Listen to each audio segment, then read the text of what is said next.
Maintain जर केल्या तर 100% ते होणार.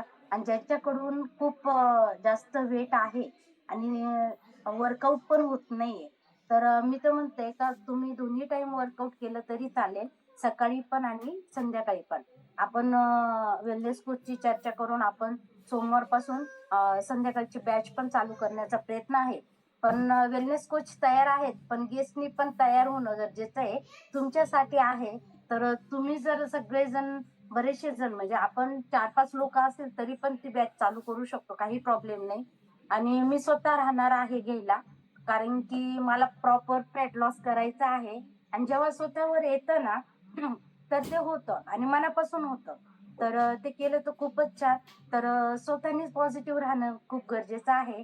आणि जर निगेटिव्ह राहिले तर जो बिफोर आफ्टर बनलेला असतो ना, तो परत बिफोर बनला जातो. हे मी 1 वर्षामध्ये अनुभवलेलं आहे. म्हणून तळमळीची विनंती आहे, तुम्ही जो वेळ देताय ते आपण नाही का असा टाईमपास म्हणून नाही दिला गेला पाहिजे. तर तो प्रामाणिकपणे दिला गेला पाहिजे. जर आहे तुम्ही त्या 45 मिनिटमध्ये प्रेझेंट, तर प्रामाणिकपणे वर्कआउटला महत्त्व द्या. प्रामाणिकपणे सगळ्या गोष्टी करा. जे समोर सांगताय मॅडमनी सांगितलं त्याप्रमाणे वॉर्मअप करणं खूप गरजेचं आहे. कूलिंग डाऊन करणं गरजेचं आहे.